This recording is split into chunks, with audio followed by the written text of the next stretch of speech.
खुलुमबाय बेयो बड'लेण्ड इंखं टेलिभिजन दिनै 7 मे 2022 सनिबार खालि सानसेनि बरादखौ नोंथांमोननि खाथियाव लाबोदों आं सदानन्द दैमारिया।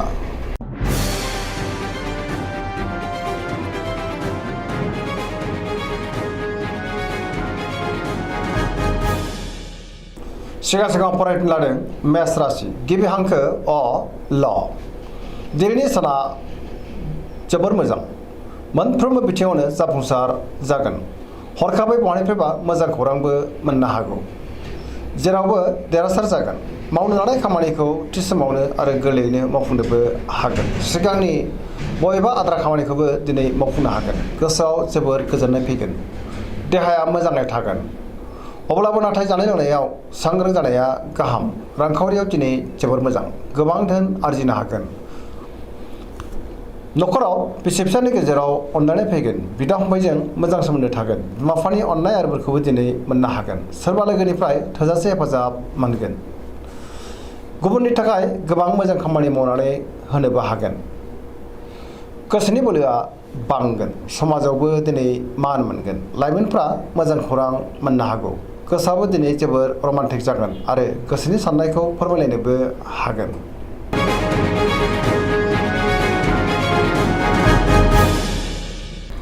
वृष राशि गिबि हांखो इ उ प।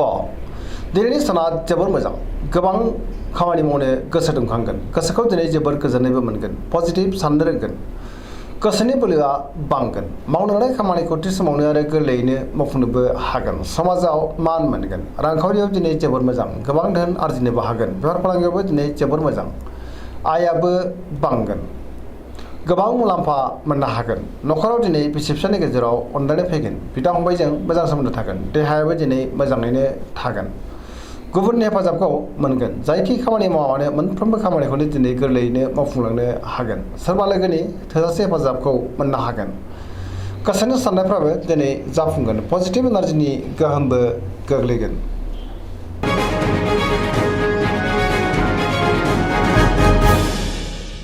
मिथुन राशि गिबि हांखो क स। दिनैनि साना बारा मोजां नङा। गोसोआव बेले बेजे साननाय फैगोन। सोरनिबा सायाव गोबां रागा जोंफ्लांनो हागौ। गोसोखौ जोबोर गुलाय गुजाय मोनगोन। गोसोआबो दिनै जोबोर उसाव बादाव जागोन। देहाया मोजाङै थागोन। रांखावरियाव मोजां। बेफार फालांगियावबो मोजां होनजायो। न'खराव नाथाय एना एनि फैनो हागौ। सांग्रां जानाया गाहाम। मावनो लानाय खामानिखौ मावफुंनो हागोन। सोरबा लोगोनि हेफाजाबखौ मोननो हागोन। सोरजोंबा नाथाय रायखोमा जानोबो हागौ। गुबुनजों मोजां सोमोन्दो लाखिनो रोंनाय नङा। लाइमोनफ्रा गोसोनि साननायखौ दिनै फोरमायलायनो हागोन।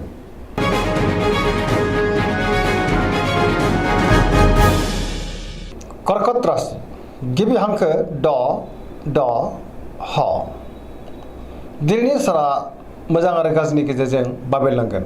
गोबां बिथिङाव हेंथा नुजानो हागौ। सोरबा लोगोजों थगायजानोबो हागौ। गोसोनि साननायफ्रा देबारलांगोन। गोसोआव नेगेटिभ साननाय फैगोन। मावनो लानाय खामानिखौ मावफुंनो गोब्राब जागोन। माबा नङा माबा मोनसे हेंथा फैनो हागौ आरो जेंना नुजागोन। रांखावरियाव मोजां। बेफार फालांगियावबो मोजां होनजायो। न'खराव दिनै अनलायनाय फैगोन।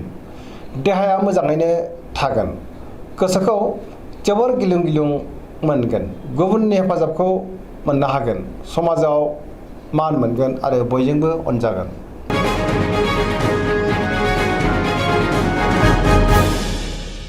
सिंह राशि गिबि हांखो म ट। दिनैनि साना बारा मोजां नङा। गोजोननि आंखाल जानो हागौ। गोसोखौ दिनै जोबोर गुलाय गुजाय मोनगोन। समाजाव मान हानि जानांनोबो हागौ। बयजोंबो गोरोबनो रोंनाय नङा। गोब्राब जागोन। गोसोआव नेगेटिभ साननाय फैगोन। गोबां मोजां खाबुफोरा दिनै गोमालांनो हागौ। मावनो लानाय खामानिखौ मावफुंनो हागोन। सोरबा लोगोनिफ्राय हेफाजाब मोनगोन। बहाबा दावबायहैनो खाबु मोननोबो हागौ। रांखावरियाव बारा मोजां नङा। गोबां धोन खहा जानांनो हागौ। बेफार फालांगियाव बारा मोजां नङा। गोबां खहा जानांनोबो हागौ। गोसोनि साननायखौ गुबुननो फोरमायनो हागोन। न'खराव अनलायनाय फैगोन।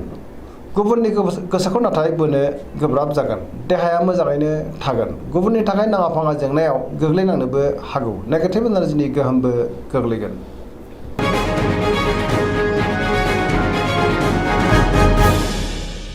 कन्या राशि गिबि हांखो प ट दिनैनि साना मोजां आरो गाज्रिनि गेजेरजों बाबेनलांगोन गोसोआव दुखु बांनो हागौ नेगेटिभ साननाय फैगोन गोथों आरो गोग्गो साननो रोंनाय नङा गियाननि आंखाल जानो हागौ रांखावरियाव बारा मोजां नङा गोबां धोन खहा जानांनो हागौ नाङा फाङा खरसायाबो बांगोन बेफार फालांगियाव मोजां नङा होनजायो देहाया दिनै मोजाङैनो थागोन गोबां मुंदांखा सुबुंजों लोगो मोनज्लायनो हागौ न'खराव दिनै अनलायनाय फैगोन गोबां खामानियाव मुखुबबो थानांगोन सोरजोंबा रायखोमा जानोबो हागौ गोसोखौ दिनै जोबोर आला खाला मोनगोन नेगेटिभ एनार्जिनि गोहोमबो गोग्लैनो हागौ गुबुननि थाखाय गोबां जेंनायाव गोग्लैनांनोबो हागौ सांग्रां जानाया गाहाम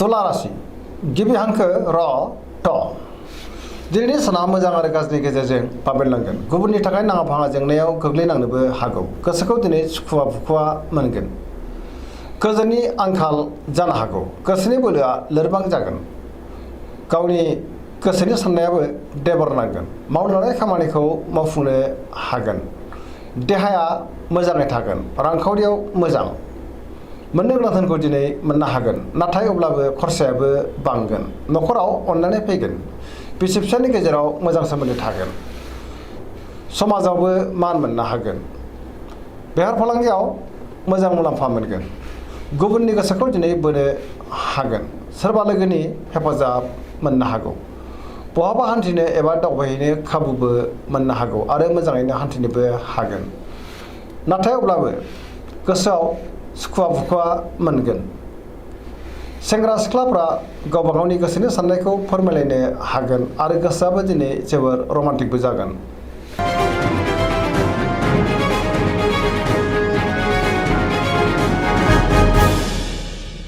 वृश्चिक राशि गिबि हांखो न स दिनैनि साना जोबोर मोजां गोसोखौ दिनै जोबोर गोजोननाय मोनगोन समाजाव लोगो लेवा बांगोन सोरबा गोजाम लोगोजों बहाबा लोगो मोनज्लायनो हागौ गोसोआव गोग्गो आरो गोथों साननाय फैगोन मावनो लानाय खामानिखौ थि समावनो आरो गोरलैयैनो मावफुंनोबो हागोन गुबुननिफ्राय हेफाजाबबो मोनगोन गोसोनि साननाया जाफुंगोन गोसोनि बोलोआबो बांगोन समाजाव मान मोनगोन बयजोंबो गोरोबनो रोंगोन न'खराव दिनै अनलायनाय फैगोन रांखावरियावबो जोबोर मोजां गोबां धोन आरजिनोबो हागोन आरो मोननोबो हागोन नाथाय अब्लाबो खरसायाबो बांगोन बेफार फालांगियाव मोजां मुलाम्फा मोनगोन देहायाबो दिनै मोजाङैनो थागोन गुबुननि हेफाजाबखौ मोनगोन फरायसाफ्रा फरायनायाव गोसो दुंखांगोन आरो मोजां फिथाइ मोनगोन लाइमोनफोरा जोबोर रमान्टिक जागोन आरो गावबा गावनि गोसोनि साननायफोरखौबो फोरमायलायनो हागोन पजिटिभ एनार्जिनि गोहोमबो गोग्लैगोन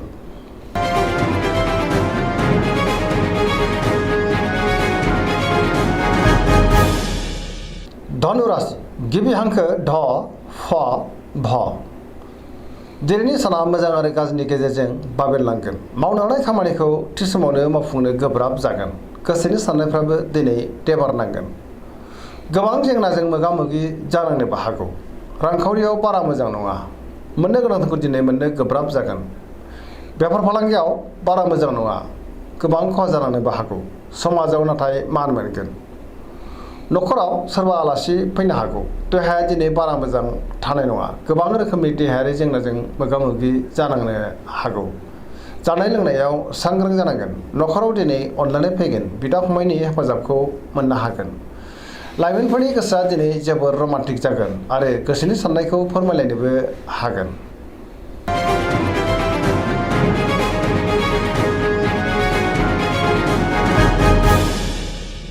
मकर राशि गिबि हांखो ख ज दिनैनि साना बारा मोजां नङा देहाया बारा मोजां थानाय नङा गोबां रोखोमनि देहायारि जेंनाजों मोगा मोगि जानांनो हागौ गोसोखौ दिनै जोबोर उसुखुथु मोनगोन गोबां जेंनाजों मोगा मोगि जानांगोन गुबुनखौ मान होनो रोंनाय नङा गोसोनि साननायफ्रा देबारनांगोन रांखावरियाव मोजां नाथाय अब्लाबो खरसायाबो बांगोन मोननो गोनां धोनखौ मोननो हागोन बेफार फालांगियाव मोजां मुलाम्फा मोनगोन गुबुनजों मोजां सोमोन्दो लाखिनो रोंनाय नङा गुबुननि गोसोआव दुखु होफ्रांनो हागौ गोदान खामानिखौ जागायजेननो हागोन नाथाय अब्लाबो माबा नङा माबा मोनसे गोरोन्थि जानोबो हागौ न'खराव अनलायनाय फैगोन बिदा फंबायनि हेफाजाबखौ मोननो हागोन सेंग्रा सिख्लाफ्रा गावबा गावनि गोसोनि साननायफोरखौ फोरमायलायनोबो हागोन।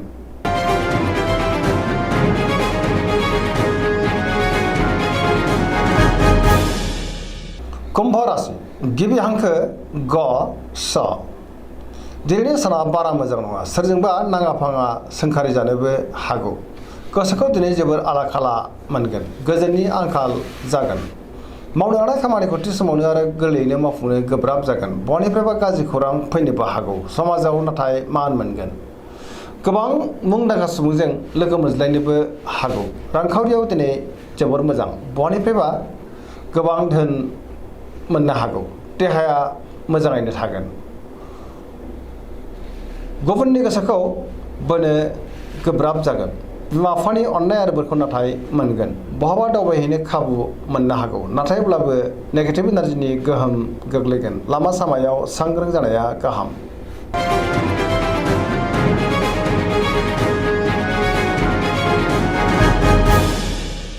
मीन राशि गिबि हांखो ड स दिनैनि साना बारा मोजां नङा बहानिफ्रायबा गाज्रि खौरां फैनो हागौ बहाबा हान्थिनो खाबुबो मोनगोन गोसोआव नेगेटिभ साननाय फैगोन गोसोनि बोलोआ लोरबां जागोन गावनि गोसोनि साननायखौ दिनै गुबुननो फोरमायनो हागोन देहाया बारा मोजां थानाय नङा लोरबां जागोन जानाय लोंनायाव सांग्रां जानाया गाहाम रांखावरियाव मोजां नाथाय अब्लाबो खरसायाबो बांगोन बेफार फालांगियाव मोजां होनजायो न'खराव दिनै अनलायनाय फैगोन बिदा फंबायजों मोजां सोमोन्दो थागोन लाइमोनफोरनि गोसोआ दिनै जोबोर आला खाला जागोन गोसोनि साननायखौ गुबुननो फोरमायनोबो हागोन। दिनै राशि फरायनाया एसेनोसै जोबनायाव बेखौनो खावलायो जाहाथे नोंथांमोना सानफ्रामबो जोंनि बे बड'लेण्ड इंखं टेलिभिजनखौ नायबाय थायो आरो साबस्क्राइब खालामो लोगोसे लाइक खालामो आरो शेयार खालामो एसेनोसै गोजोन्थों।